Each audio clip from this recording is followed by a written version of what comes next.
Praise the Lord. प्रिय परमेश्वर के लोगों, प्रभु यीशु मसीह के पवित्र नाम से मैं आप सभी लोगों को परमेश्वर के उद्धार के पवित्र वचन के भाग में स्वागत करता हूं। आप सभी लोग आंखें बंद करें, प्रार्थना करेंगे। प्रार्थना करने के द्वारा परमेश्वर के वचन को ध्यान करने के लिए हम चल पड़ें। धन्यवाद परमेश्वर, मैं धन्यवाद करता हूँ प्रभु इस पवित्र समय के लिए। पिता, इस वक्त में हम सभी लोग मिलकर तेरे जीवित वचनों को ध्यान करने के लिए हमें मदद करना। प्रभु परमेश्वर, हमारे जीवन में हमेशा तेरे वचन को ध्यान करते हुए उसी के अनुसार हमारे जीवनों को बढ़ाने के लिए और हमारे जीवन को सही रखने के लिए हमें सहायता करें, मदद करें। इस वक्त में मेरे आवाज़ को सुनने वाले सभी मेरे आत्मीय परिवार के लोगों के लिए मैं प्रार्थना करता हूं प्रभु जी, उनके जीवन में इस वचन को सुने, इस वचन को सुनकर उस वचन के अनुसार अपने जीवन को बिताने के लिए आप इन्हें शक्ति और सामर्थ्य दीजिए और तेरे वचन को मानने के एक आज्ञाकारी होकर जीवन बिताने का एक सोच और स्वभाव इन सभी लोगों के जीवन में आप प्राप्त करें। मैं धन्यवाद करता हूं कि आज तक आपने हमें स्वस्थ से रखा। धन्यवाद। सारी प्रार्थना यीशु मसीह के पवित्र नाम से विनती करता हूं पिता परमेश्वर, आमीन। प्रिय मेरे आत्मीय परिवार के लोगों, आप सभी लोग प्रभु यीशु मसीह की दया से बहुत अच्छे करके मैं विश्वास करता हूं। आज मैं आपके सामने एक विषय को मैं बताना चाहता हूं। वो विषय ये है, एक वक्त के लिए इस वीडियो को देखें तो इसके बाद मैं कुछ बातों को परमेश्वर के वचन के द्वारा मैं समझाना चाहता हूं। लोगों के प्राण नहीं बचाए जा सकते तो ये और कुछ नहीं, नरसंहार है। सबको बहुत परेशान किया। लास्ट में पेपर तक छीन लिया कि हम नहीं कर रहे और उसमें लिख भी दिया कि हमने गलत उनके साथ मिसबिहेव किया। सिविल 4 बजे से घूम रहे, रात से तड़प रहे, वो नहीं कोई बेड मिला, कुछ नहीं मिल रहा। कर रहे हैं लोगों की फीलिंग्स के साथ खिलवाड़ कर रहे हैं। लोगों की फीलिंग्स के साथ खिलवाड़ करते हैं ये लोग। प्रियो, अभी जो वीडियो आपने सुने हैं, जो देखे हैं, उसके अंदर आज हमारा भारत देश में नहीं है, दुनिया के कई सारे परिवारों के जीवन में यही घटना हो रहा है ना। सबके जीवन में आंसू, सबके जीवन में दुख, सबके जीवन में आज एक बहुत बड़ी वेदना भरा हुआ है। इसलिए प्रियो, आज मैं आपके सामने वो चीज़ को मैं बताना चाहता हूँ। आपका रोना, आप क्यों रो रहे हैं और आप कहाँ पर रो रहे हैं। प्रियो, आज का समय रोने का वक्त है, रोने के समय है, रोने के दिन आप पहुंचा है। लेकिन तुम्हारा आंसू कहां पर गिर रहा है और आप तुम्हारा आंसू क्यों बहा रहे हैं, उस विषय को मैं क्या करना चाहता हूं, मैं थोड़ी देर आपको समझाना चाहता हूं। क्योंकि बाइबल में एक वचन ऐसे कहता है, अगर आप मेरे साथ सबोपदेशक का उसका 3 अध्याय 1 से लेकर 4 वचन तक पढ़ते हैं, वक्त सुलेमान ने, दुनिया में बहुत बड़े ज्ञानी, उस ज्ञानी सुलेमान ने एक शब्द को, एक बात को यहाँ पर हर एक मनुष्य को बताना चाहते थे। वो बात ऐसे है, हर एक बात का एक अवसर और प्रत्येक काम का जो आकाश के नीचे होता है एक समय है। इस जगत में आकाश के नीचे यानी कि धरती पर होने के लिए हर काम के लिए एक एक समय ये परमेश्वर ने नियुक्त किए हैं।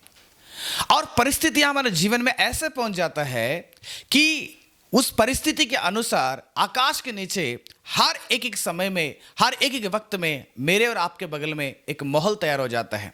किस प्रकार के माहौल है? सुलेमान बताता है कि जन्म का समय और मरण का भी समय। मनुष्य अगर कहीं जन्म लेते हैं, उनका जन्म का समय आ गया है। मनुष्य ने अगर मर जाते हैं, उनका वक्त ऐसा आ चुका है कि उनके लिए मरण का, मृत्यु का समय है। बोने का समय है और बोए हुओं को उकाड़ने का भी समय है ना। किसान बोने का यानी कि बोता है बारिश के समय में, बारिश के पहले, बारिश के समय में। फिर जब बारिश का दिन खत्म हो जाता है, उसको काटने का समय होता है ना। हर एक समय के लिए अलग अलग है। तो बोने के समय में हर किसान बोता है। जब उसको कटनी आ जाता है, हर किसान उसको क्या करते हैं, काटते हैं। जब किसान लोग काटते वक्त में, कटनी को काटते वक्त में, कोई भी किसान ऐसा नहीं कि बोने के लिए शुरू कर देता है ना। बोते वक्त में बोता है, काटते वक्त में काटते हैं। अगर किसी के जीवन में अगर जन्म का दिन होगा तो किसी के जीवन में मृत्यु का एक समय आ चुका है। देखिएगा 3 वचन में, घात करने का समय और चंगा करने का भी समय। लोग एक तरफ से उनकी ऐसे परिस्थितियां आ चुका है, लोग लोगों को घात कर रहे हैं, खून कर रहे हैं, हत्या कर रहे हैं, लोगों को बर्बाद कर रहे हैं, लोगों को दर्द दे रहे हैं। लेकिन एक दूसरी तरफ ऐसे कि लोगों को चंगा करने के भी समय है ना।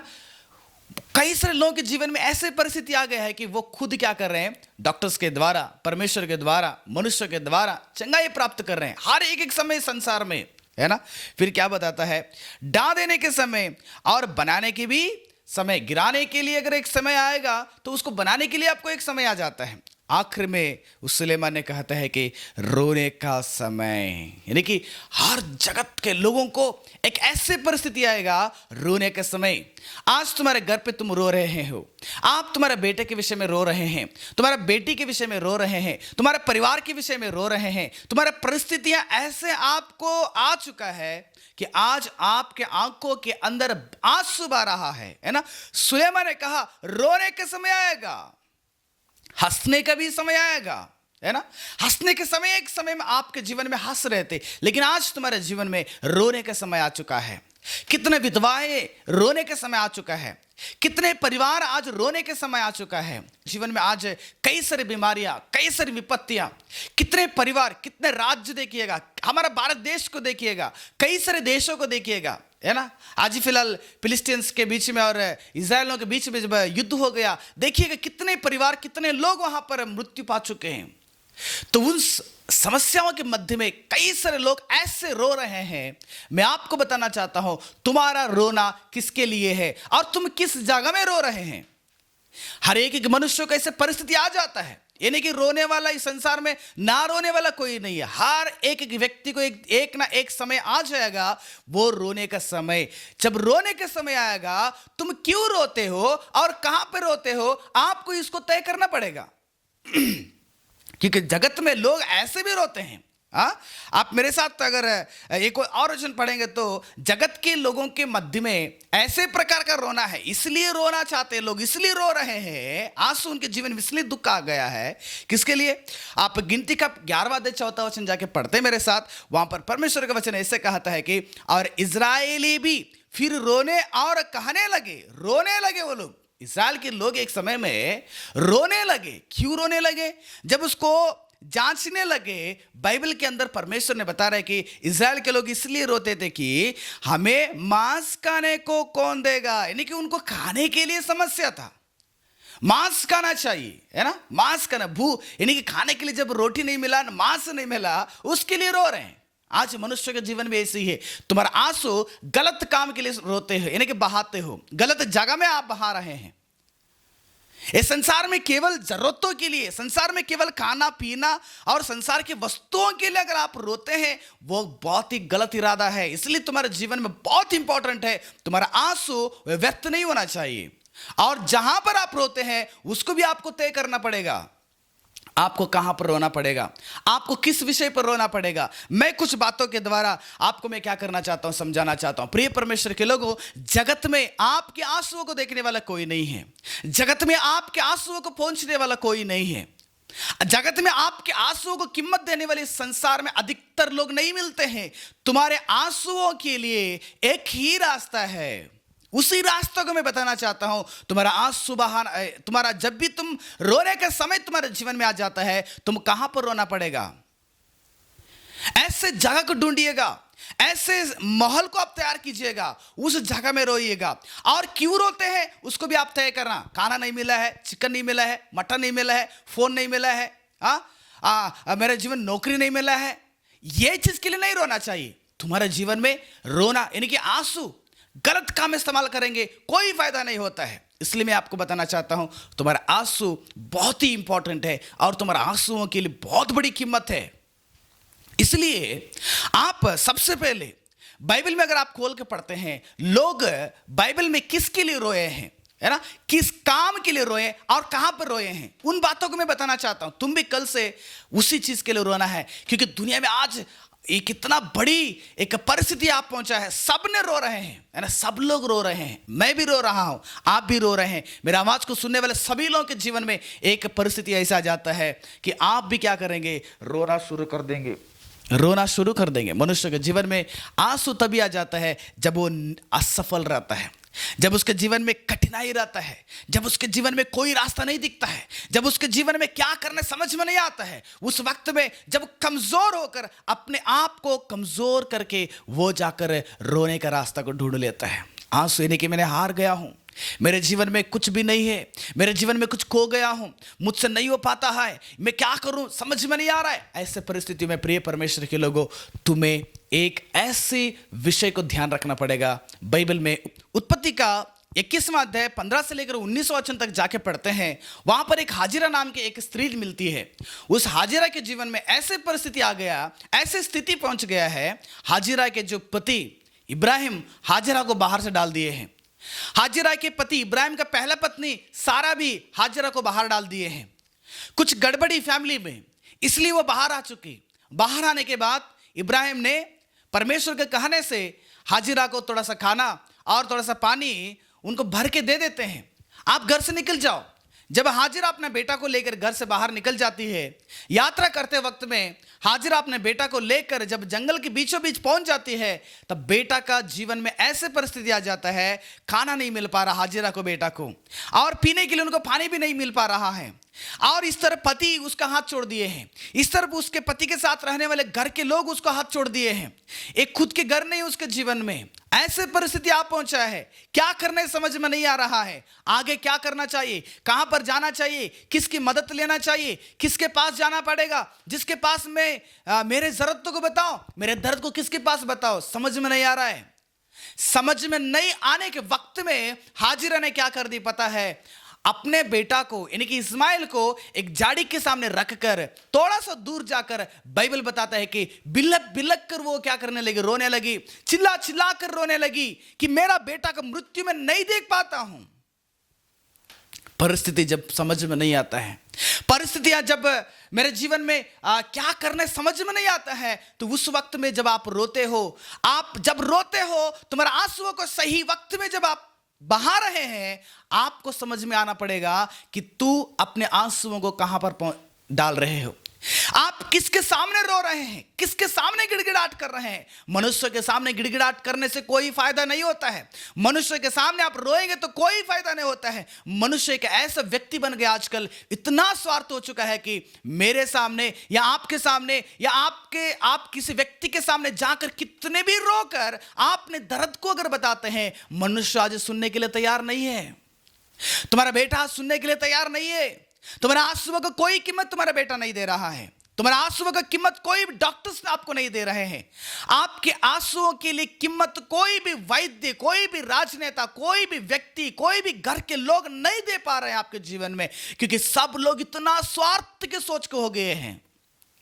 तुम्हारे आंसुओं का कहीं पर भी कीमत नहीं है प्रियो, तुम्हारे आंसुओं के लिए एक ही जगह में कीमत है।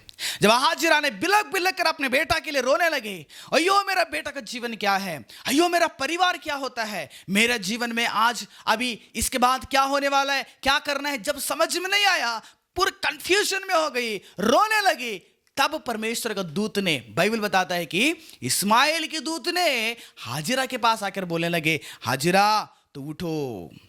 परमेश्वर ने उस लड़के की सुना, उस निवेदन को सुना, उस दर्द को परमेश्वर ने सुनकर दूत को भेज के हाजिरा को कहने लगे, हाजिरा कि तू क्यों डरते हो, आप उठो, तुम्हारे बेटा को ले लो, परमेश्वर तेरे साथ है, परमेश्वर तेरे सुन लिया है, तेरे दर्द परमेश्वर पहचान लिया। अभी इस वक्त में आप उठो, उठकर तो तैयार हो जाना, अपने बेटा को हाथ पकड़कर उसे संभाल लो करके परमेश्वर ने दूत के द्वारा बोल के भेज दिए हैं। परमेश्वर ने कहा तुम्हारे बेटा के द्वारा बहुत बड़ी जाति बनाऊंगा, मैं इस्माइल के द्वारा बहुत बड़ी जाति बनाऊंगा। इसलिए प्रिय परमेश्वर के लोगों, आज अगर आपके आंसू है, मैं बताना चाहता हूं आप क्यों रो रहे हैं। आपको शायद इस संसार में कोई भी प्रकार का सहायता नहीं मिल रहा है, सब लोग तुम्हारा हाथ छोड़ दिए हैं, आपको भी रोना है, मनुष्य के सामने जाकर रोएगे तो कोई फायदा नहीं। आज मनुष्य तुम्हारे आंसुओं के लिए कीमत नहीं देगा, तुम्हारा बेटा तुम्हारे आंसुओं के लिए कीमत नहीं देगा, तुम्हारी बेटी तुम्हारे आंसुओं के लिए कीमत नहीं देगी। आप परमेश्वर के सामने गिड़गिड़ाहट करो, परमेश्वर के सामने रो लो, प्रभु मुझे रास्ता नहीं दिख रहा है, प्रभु परमेश्वर में क्या करने समझ में नहीं आ रहा है, मेरे परिवार क्या होने वाला है, मेरे जीवन क्या होने वाला है, मेरा परिस्थिति कहां पर पहुंचेगा।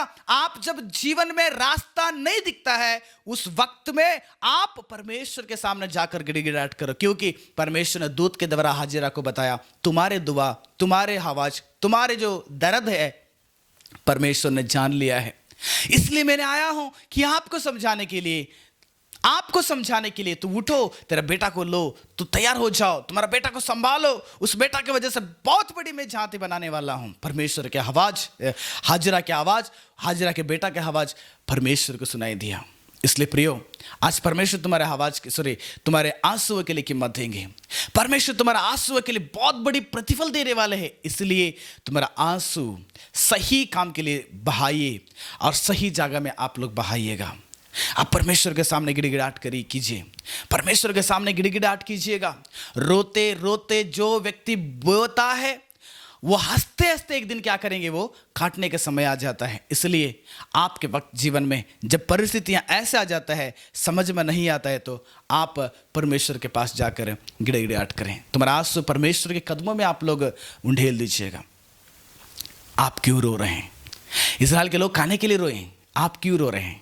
खाने के लिए रो रहे हैं या तुम्हारे परिस्थिति समझ में नहीं आ रहा है, तुम्हारा परिस्थिति को समझने के लिए या तुम्हारा परिस्थिति को सही करने के लिए आप परमेश्वर के पास रोते हैं? आपको क्या करना पड़ेगा? तय करना पड़ेगा। बाइबल में एक और स्त्री के बारे में बताना चाहता हूं। उस स्त्री ने भी रोई थी। क्यों रोई थी पता है? आप मेरे साथ समूएल का पहला ग्रंथ का पहला अध्याय 10 वचन जाके पढ़ेंगे तो वहां पर भी एक स्त्री मिलती है, उसके नाम हन्ना है ना। हन्ना के जीवन में, हन्ना को भी एक दिन रोना आ गया। क्यों रोई पता है?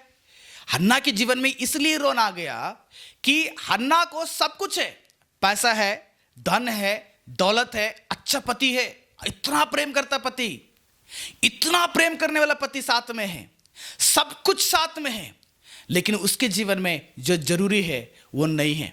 उसके भविष्य में, उसके भविष्य के लिए एक बेटा नहीं है। उसके जीवन में समाज के नजर में से उसको कई सारे लोग उसको इतने बातों को बताकर, तो भांजी है, तो बच्चे नहीं होगा, तो श्रापित है, कई सारे बातों को सुन सुन कर हन्ना ने जीवन में बहुत व्याकुलता हो गई थी।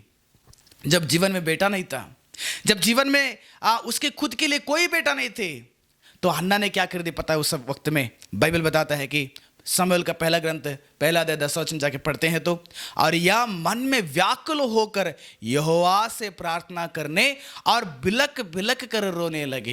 हन्ना के जीवन में जब दर्द आ गया, हन्ना के जीवन में, अपने जीवन में कुछ चाहिए, कुछ जरूरत है। क्या जरूरत है?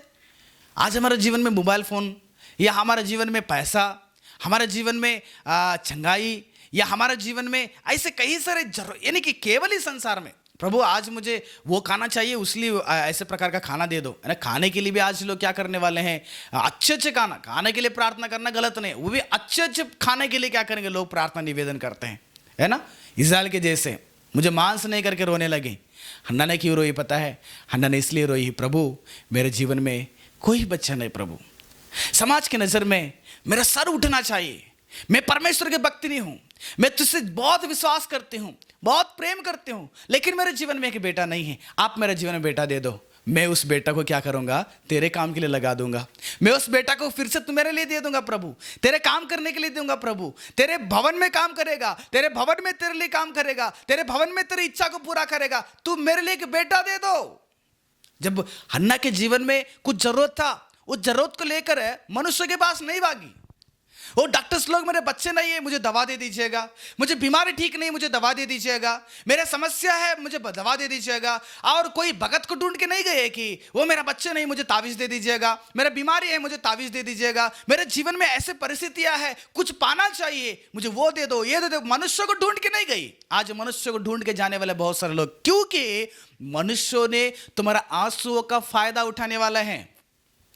पता आपको, आपके आंसुओं को फायदा उठाने वाले वो हर जगह में, हर प्लेटफॉर्म में आपको मिलेंगे। इसलिए मैं बताता हूं, हन्ना के जैसे परमेश्वर के सामने गिड़गिड़ाहट, परमेश्वर के सामने निवेदन, परमेश्वर के सामने तुम्हारा रोना।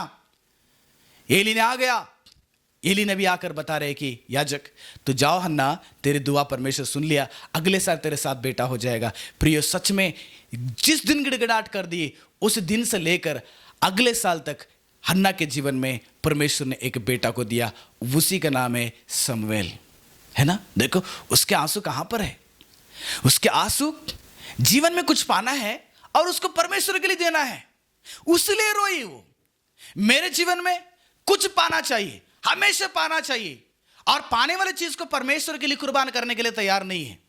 आप में से कितने लोग पाए हुए चीज को परमेश्वर के लिए कुर्बान करने के लिए तैयार है? कितने लोग प्रार्थना करते थे, प्रभु मुझे चंगाई करना, चंगाई करना। चंगाई पाकर तो क्या करने वाला है? चंगाई पाकर तो प्रभु की सेवा करेगा, या प्रभु के सेवकाई में हाथ लगाएगा, या परमेश्वर की इच्छा पर चलेगा, या परमेश्वर के लिए तुम्हारे जीवन को कुर्बान करेगा।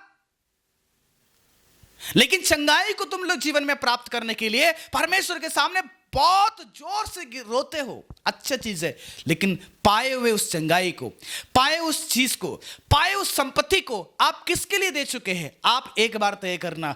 इसलिए प्रियो, तुम्हारा आंसू बहुत ही वैल्यूएबल है, बहुत ही कीमत परमेश्वर उसके देने वाले हैं। मनुष्य के सामने उसके लिए वैल्यू नहीं है, परमेश्वर के सामने तुम्हारा आंसू के लिए वैल्यू है। हन्ना ने रोई परमेश्वर के सामने, परमेश्वर ने उसके आंसुओं को कीमत देकर एक खूबसूरत बेटा को दिया। भविष्य में हन्ना के भविष्य को परमेश्वर ने बदल डाला। हन्ना के कोख में जिस लोगों ने हन्ना को डांटते थे, जिस लोगों के नजर में हन्ना एक भांजी थी, उस हन्ना के जीवन में ऐसी प्रकार के एक आशीष परमेश्वर दिया। ये शमूएल के जैसे नबी उस वक्त में कहीं पर भी नहीं मिला, इतना धर्मी, बुढ़े पे समय तक परमेश्वर के पथ पे चलने वाला था। ऐसे एक सोना जैसे एक मोती के जैसे बेटा को परमेश्वर ने हन्ना को दे दिया। देखो कितनी कीमत परमेश्वर ने हन्ना के आंसुओं को सुनकर परमेश्वर ने दिया। हन्ना के जीवन बदल गया, है ना। हन्ना के जीवन ही परमेश्वर बदल दिया।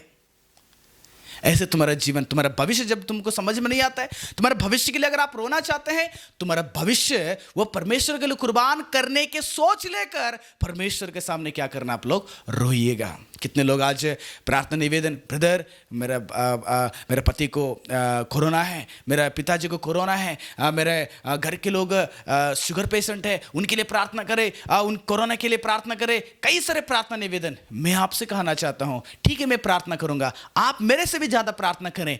और ये प्रार्थना करने के बाद परमेश्वर अगर हमारा दुआओं को सुनते हैं तो चंगाई पाकर या तुम्हारे जीवन में कुछ भी प्राप्त करने के बाद आप उसको किसके लिए इस्तेमाल करना चाहते हो? बताओ, किसके लिए इस्तेमाल करना चाहते हैं? आप सच्चे परमेश्वर के पास आना चाहते हो, या सच्चे परमेश्वर के लिए अपने जीवन को कुर्बान करना चाहते हो, या बार बार उसी के पथ पे रहते हो? आप तय करो। हन्ना के भविष्य को बदलने के लिए, जब हन्ना के भविष्य नहीं समझ में आ गया, हन्ना अपने भविष्य के लिए परमेश्वर के सामने जाकर रोने लगी। परमेश्वर उसकी सुन लिया। और तीसरा, बाइबल में कुछ और लोग हैं, वो लोग किसके लिए रोए? खाने के लिए नहीं रोए हैं। खाने, केवल खाना खाने से मनुष्य के जीवन में मुक्ति में नहीं पहुंचता है, अनंत जीवन में नहीं पहुंचता है ना। खाने के लिए या संसार के वस्तुओं के लिए रोना नहीं, आपको रोना पड़ेगा एक हाजिरा के जैसे, आपको रोना पड़ेगा एक हन्ना के जैसे, आपको रोना पड़ेगा। है पतरस ने क्यों रोया पता है? मत्ती रचित सुसमाचार 26वां अध्याय उसका 75 वचन जाके पढ़ते हैं, वहां पर पतरस ने रोता है। बाइबल बताता है कि पतरस ने रो लिया। पतरस ने क्यों रो लिया पता है? परमेश्वर ने कहा था पतरस को, पतरस तू मुझसे प्रेम करेगा? हाँ प्रभु, तेरे लिए कुछ भी करने के लिए तैयार हो। यीशु मसीह ने भविष्य को बोल दिया, पतरस तू यानी कि मुझे नहीं जानता है करके 3 बार तो झूठ बोलेगा। पतरस के बारे में यीशु मसीह ने भविष्य कहा। यीशु मसीह को उस जगह में पकड़ के लेके गए, यीशु मसीह को न्याय चुकाने के लिए लेके गए। यीशु मसीह को मैं नहीं जानता हूं करके यीशु मसीह के प्रति, यीशु मसीह के विरोध में पतरस ने 3 बार झूठ बोल दिया। झूठ यानी कि झूठ भी एक पाप है ना। झूठ बोलने की वजह से अननिया और सफीरा ने अपने जान को खो चुके हैं, है ना। झूठ एक इतना छोटा चीज है, बहुत बड़ा पाप होता है। पतरस ने झूठ बोला, झूठ बोलने की वजह से उसको एहसास हो गया, अयो मैंने झूठ बोल दिया, पाप कर दिया। एहसास होने के बाद क्या किया पता है? उसने जाके रोया, यानी कि मैंने पाप किया हूं, बहुत बड़ी गुनाह किया हूं। प्रियो, मनुष्य के जीवन में, आपके जीवन में जब आप पाप करते हो, कोई भी पाप है, उस पापों को तुम जाकर परमेश्वर के सामने गिड़गिड़ाहट करके रो कर उसको समर्पित करें, सरेंडर करें, उसको छोड़ देने के लिए आप कोशिश करें। पतरस ने पाप को अंगीकार करने के लिए परमेश्वर के सामने गिड़गिड़ाहट किया, रोया, उसने पछता कर रोया करके बाइबल में बताता है। पाप को एहसास हो गया, पाप को अंगीकार कर लिया, पाप को समर्पित करने के लिए पतरस ने रोकर उसको क्या कर दिया? समर्पित कर दिया। प्रिय, बाइबल में एक यज्रा नामक एक नबी आ जाता है ना, यज्रा नामक एक व्यक्ति आ जाता है। अब जाकर यज्रा का 10वां अध्याय 1 से लेकर 2 वचन जाकर पढ़िएगा। पारस के राजा कुसरू के समय में इज़राइलों के जो मंदिर, इज़राइल के अंदर रहने वाले यरूशलेम के जो मंदिर टूटा हुआ था, उस कुसरी राजा ने यज्रा के समय में बोलते हैं कि तुम जाकर मंदिर बनाओ। जब यज्रा मंदिर बनाने के लिए कई सारे लोगों को लेकर चला जाते हैं, बाइबल बताता है कि यज्रा एक दिन क्या करता पता है? मंदिर के सामने जाकर इस्राएलियों के पापों को और अपने जीवन में किए हुए पापों को, सारे पापों को परमेश्वर के सामने अंगीकार करते हुए रोया करके बाइबल बताता है। पहला वचन जाके पढ़ेगा। जब यज्रा परमेश्वर के भवन के सामने पड़ा, रोता हुआ प्रार्थना और पाप का अंगीकार कर रहा था। यज्रा एक अच्छे नबी, एक अच्छे याजक के जैसे, एक अच्छे पवित्र जीवन बिताने वाले एक यज्रा क्या कर दिया? मनुष्य के पापों को, इस्राएलियों के पापों को याद करके, उन पापों को अंगीकार करने के लिए, उन गलती को अंगीकार करने के लिए रोकर परमेश्वर के पास चला गया, क्योंकि परमेश्वर हमारा पिता है। जब हम गलती करते हैं, जब हम पाप करते हैं, उसको उसी रीति से क्या करना पड़ेगा? मुझे समर्पित करना पड़ेगा। कितने लोग अपने पाप का एहसास होकर पाप को अंगीकार करने के लिए परमेश्वर के पास जाकर रोए हैं? बताइएगा। क्योंकि बिना पाप, यानी कि पाप तो जब तुम्हारे जीवन में रहता है, वैसे अगर मर जाएंगे तुम्हारे आत्मा के लिए बहुत बड़े नुकसान है।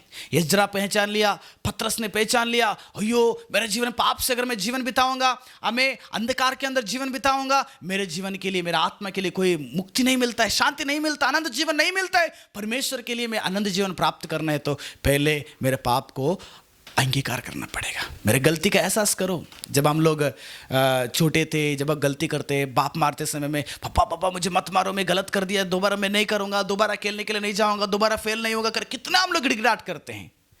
तुम्हारे जीवन में भी तुम परमेश्वर के सामने जाकर तुम्हारा पाप को अंगीकार करके आप गिड़गिड़ाहट करने के लिए क्या करना? आप तैयार हो जाओ, क्योंकि परमेश्वर तुम्हारा पापों को क्षमा करना है, तुम्हारे गुनाहों को क्षमा करना है, तुम्हारे अपराधों को क्षमा करना है। बिन अगर परमेश्वर तुम्हारा अपराधों को, तुम्हारा गुनाहों को, तुम्हारा पापों को क्षमा नहीं करेंगे, तुम्हारे जीवन में बहुत बड़ी विपत्ति को आपको हासिल करना पड़ता है। इसलिए भविष्य में पाप के द्वारा मिलने वाले, पाप के इनाम नरक मिलने वाले, उस नरक के दंड से बचने के लिए आज यहाँ पर यज्रा ने क्या कर दिया? परमेश्वर के सामने उनके पापों को समर्पित कर दिया, उनके पापों को लेकर प्रार्थना करने लगे। जब पतरस ने गलत किया, जब पतरस ने गुनाह किया, उस पापों को लेकर पतरस ने रोया, बहुत ही वेदना से रोने लगा पतरस ने। ऐसे तुम्हारे जीवन में भी पाप से छुटकारा पाने के लिए परमेश्वर के सामने गिड़गिड़ाहट करो, क्योंकि जब ऐसे प्रकार का रोना तुम्हारे जीवन में आ जाता है, परमेश्वर को बहुत संतुष्ट होगा, तुम्हारे पापों को क्षमा करेंगे और तुम्हें जीने के लिए एक नया जीवन देंगे। आप में से कितने लोग कितने गंदे पापों के अंदर, पापों के आदतों में फंसे हुए हैं? उन आदतों से तुम्हें बाहर आना पड़ेगा। उन आदतों से आप बाहर आकर तुम्हें एक पवित्र जीवन बिताना पड़ेगा। किए हुए उस पापों को परमेश्वर के सामने अंगीकार करने के लिए तुम तैयार हो जाओ। पता है, बाइबल में साउल नामक एक व्यक्ति जब दाऊद को मारने के लिए हमेशा पीछे जाता था, 3000 लोगों, सैनिकों को लेकर एक बार दाऊद को मारने के लिए जाता है। जब दाऊद ने साउल के जीवन में यह बताता है कि साउल, मैंने देखो आपको मार सकता था, लेकिन मैं आपको नहीं मारा हूं, क्योंकि तू अभिषेक किया हुआ एक व्यक्ति है, मैंने तुम्हें नहीं मार सकता हूं। जब दाऊद ने साउल को यह बात बताने के बाद साउल के जीवन में अपने गलती का एहसास कर लिया। हो दाऊद, तू मेरा प्रिय बेटा है, मैंने इतना गलती किया, मैंने आपको कितना बार मारने के लिए कोशिश किया, लेकिन आपने मेरे लिए भलाई किया, आपने मेरे लिए अच्छा किया, आपने मेरे जान को बचा लिया।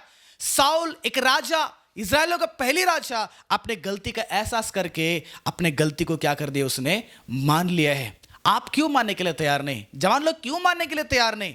आप अपनी जिद में बैठ गए हैं, अपने जीवन में खड़ा हो गए कि मैं मेरे जीवन को बदलूंगा नहीं करके। अपने पापों से बदलना, अपने पापों से मोड़ना तुम्हें बहुत जरूरत है। तुम्हारे पापों का अंगीकार करो, तुम्हारे पापों को तुम पहचान लो, तुम्हारे गलती को तुम एहसास कर लो, तुम्हारे गलती को छोड़कर जीने के लिए आप तैयार हो जाओ। वरना परमेश्वर का दंड तुम्हारे जीवन में जल्द से आने वाला है। आज देखो कई सारे लोगों के जीवन में परमेश्वर का दंड आने वाला है। कई सारे लोगों के जीवन में कोरोना आ चुका है। कई सारे लोगों के जीवन में देखिए एक बीमारी ठीक नहीं हुआ, उससे पहले ही उससे जल्दी से एक और बीमारी आ चुका है ना, ब्लैक फंगस, दूसरा बीमारी। दुनिया में परिस्थिति क्या हो रहा है?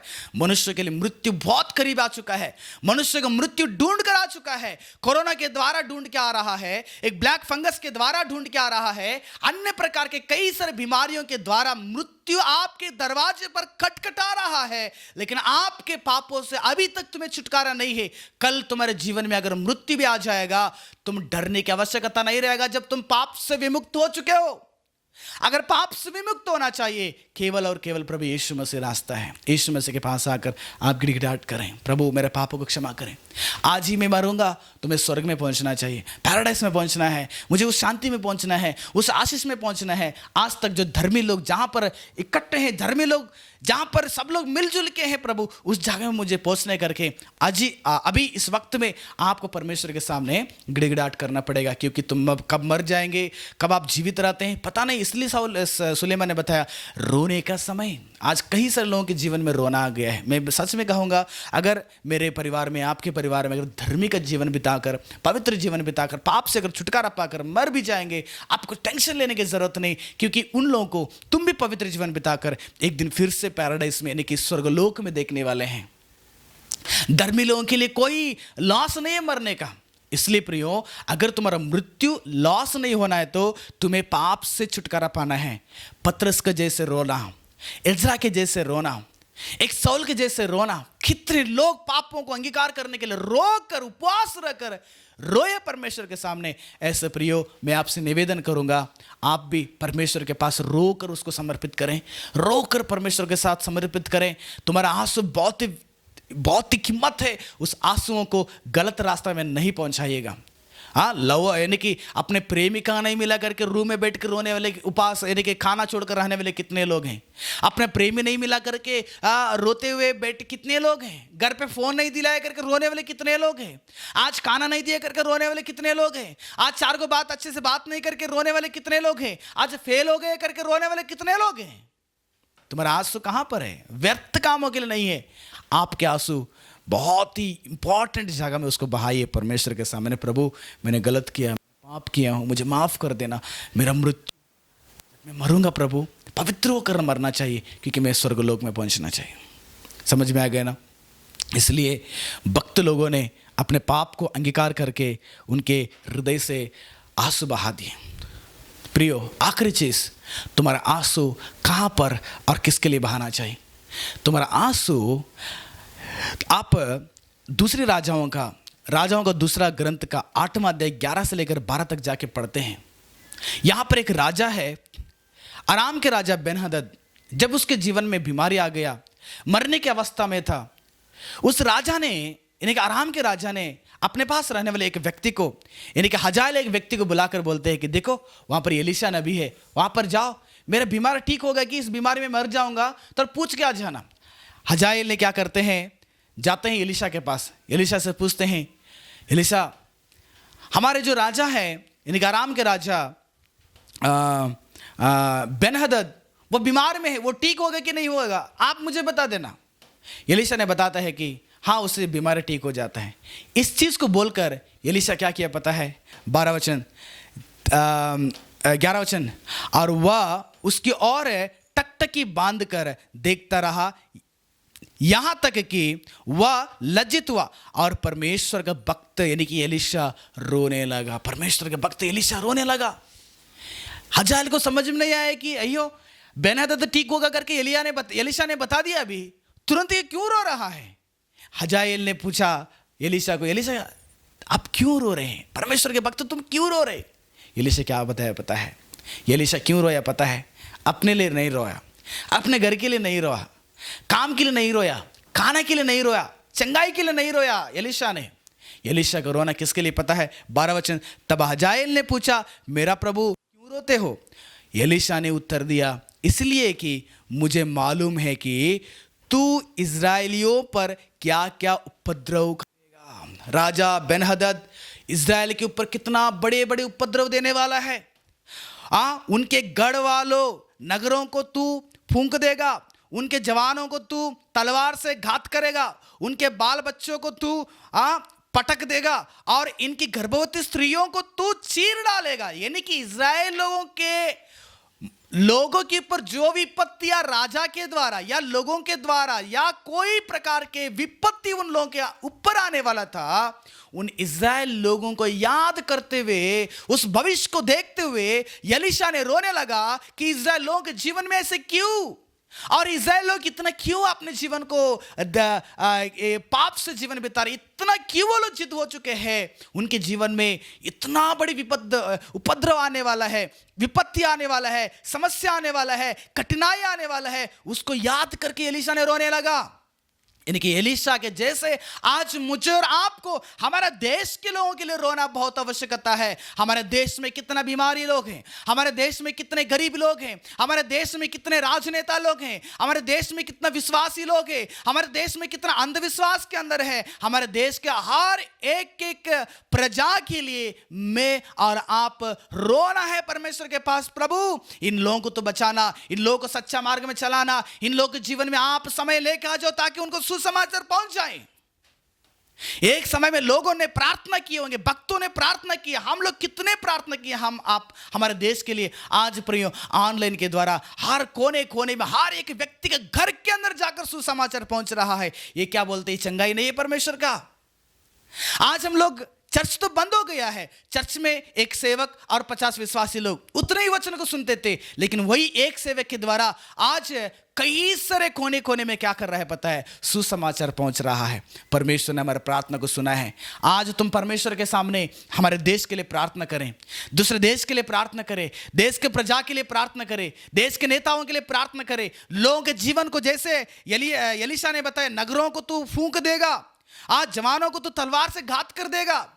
तलवार तो आज नहीं है, लेकिन अधिकार के बल से लोगों के जीवन को नाश कर डाला है। कितने लोग, मैंने वीडियो देखा, कितने लोग देखो अपने लोगों के लिए सही से ऑक्सीजन नहीं मिल पा रहा है, कहीं से सही से एम्बुलेंस का व्यवस्था नहीं मिल पा रहा है, हॉस्पिटल में कई सारे बेड्स नहीं मिल पा रहा है, इलाज नहीं मिल पा रहा है, कितने स्कीम घोषित किया जाता है, वो लोगों के पास, ज़्यादा लोगों के पास नहीं आ पा रहा है, क्योंकि मनुष्य के जीवन में हमेशा बुराई करने के लिए कहीं ना कहीं लोग फंसे हुए रहते हैं।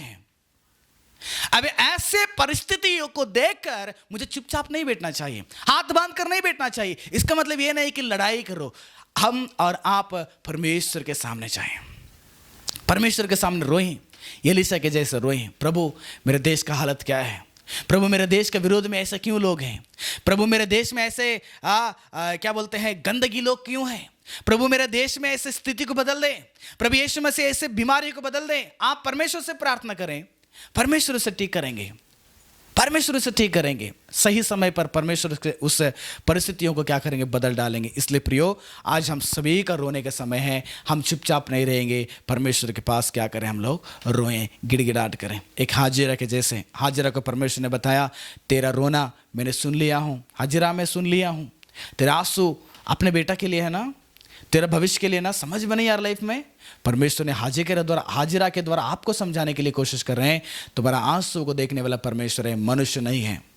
कोई मनुष्य नहीं सुनेगा तुम्हारा आंसू को। आज परमेश्वर आज एक पतरस के द्वारा, परमेश्वर एक हन्ना के द्वारा, एक इज़रा के द्वारा, एलीशा के द्वारा आपको यह समझाना चाह रहे हैं। परमेश्वर, आप अपने देश के लिए, आप अपने भविष्य के लिए, आप अपने जीवन में जो प्राप्त करते हैं उसको फिर से परमेश्वर को देने के लिए आप परमेश्वर के सामने क्या करें, गिड़गिड़ाहट करें। तुम्हारे जीवन में बहुत ज़रूरत है ना, तुम्हारे जीवन में कुछ पाना चाहते हैं, जीवन में कुछ रास्ता नहीं पता चल रहा है ना, जीवन में बहुत सारे पाप है, तुम्हारे देश भी है, तुम्हारे प्रजा है, तुम्हारे रिश्तेदार लोग है ना, कितने लोग मेरे अगल बगल में है, उन लोगों के लिए मैं क्या कर रहा हूँ, उनको देख के हंस रहा हूँ, उन परिस्थितियों को देख के हंस रहा हूँ क्या? नहीं प्रियो, तुम्हारा रोना स्टार्ट होना चाहिए। रोने के समय आ गया है, आप रोइए परमेश्वर के पास गिड़गिड़ाहट करें। परमेश्वर जरूर तुम्हारा आंसू, हर एक एक बूंद को भी परमेश्वर क्या करेंगे, कीमत चुकाएंगे। हर एक एक बूंद तुम्हारा व्यर्थ नहीं होता है, हर एक एक बूंद तुम्हारा वेस्ट नहीं होता है। अच्छे चीज़ के लिए जब रोते हैं, उसका रोने का आंसुओं के लिए प्रभु यीशु मसीह के पास जवाब है। प्रभु आपको इन वचनों के द्वारा आशीष करें, तुम्हारे आंसू को भी परमेश्वर कीमत दें, उस आंसुओं के लिए परमेश्वर प्रतिफल दें। प्रभु आशीष करें। आंखें बंद करें, हम प्रार्थना करेंगे। प्यारे पिता परमेश्वर, मैं धन्यवाद करता हूँ आज इस वक्त में तेरे वचन को जितने भी लोग सुने हैं प्रभु जी, उनके जीवन में भी जैसे आज हमारे आंसुओं को बहाने का समय आ चुका है प्रभु, इन आंसुओं के लिए कीमत है करके आपने तेरे वचन के द्वारा समझाया है। एक हाजिरा के जैसे हमारे जीवन में प्रभु जब रास्ता ही नहीं दिखता है, उस वक्त में तेरे पास आ जाए, मनुष्यों के पास नहीं है, तेरे पास आकर गिड़गिड़ाहट करें प्रभु। दूसरा, हमारे जीवन में जब हमारे जीवन में चाहिए कुछ भी अगर जरूरत है, उसको पाकर उसको तेरे लिए समर्पित करने के लिए मुझे और आपको, यानी कि संसार में जो मेरे प्रार्थना सुन रहे उनको जरूरी है। इसलिए परमेश्वर ऐसे कदमों में जीने के लिए हमें मदद करें। और प्रार्थना करता हूं परमेश्वर, आज हमारे जीवन में या कई सारे लोग के जीवन में, अधिकतर लोग व्यक्ति, कोई भी धर्मी नहीं, सबने पाप किया है। पाप किए हुए सभी लोग अपने पाप को अंगीकार करके तेरे कदमों में एक उड़ाव पुत्र के जैसे रोकर प्रभु उसको उंडेल कर अपने जीवन में शुद्ध होने के लिए प्रभु, रोकर अपने पापों को अंगीकार करने के लिए आप इनको तैयार करें प्रभु परमेश्वर। आज हमारे देश के लिए हम रोकर तेरे करीब में आना चाहिए, एक एलीशा के जैसे प्रभु। इसलिए हमारा आंसू अच्छी चीज के लिए रहें और वो भी केवल तेरे कदमों में रहने के लिए प्रभु यीशु मसीह यहाँ पर रहने वाले सभी लोग आप तैयार करें। मैं प्रार्थना करता हूँ प्रभु, आज हमारा देश को तेरे हाथ में समर्पित करते हैं। जैसे तेरी इच्छा है प्रभु, वैसे हमारा देश का हर एक परिस्थितियों को आप चलाइए। मैं आपको धन्यवाद करता हूँ, आप हमसे कभी भी गलत नहीं करते, आप हमसे कभी भी परमेश्वर बुरा करने वाला परमेश्वर नहीं है। जो कुछ भी होता है भलाई के लिए होता है। इसलिए हमारे जीवन में तेरी इच्छा को पूरा करते हुए, इन वचनों के द्वारा चलते हुए तेरे नाम की महिमा करने के लिए सहायता करें, मदद करें। ये सारी प्रार्थना यीशु मसीह के पवित्र नाम से विनती करता हूँ पिता परमेश्वर, आमीन। पिता परमेश्वर का प्रेम, प्रभु यीशु मसीह की कृपा, पवित्र आत्मा का न्यूनता आज से लेकर युगानुयुग आप सभी के साथ बने रहें, आमीन। प्रभु यीशु मसीह आप सभी को आशीष करे। फिर से हम लोग मिलेंगे, तब तक आप सभी लोग अपने अपने आत्मिक जीवित को बचा के रखिएगा। शालोम।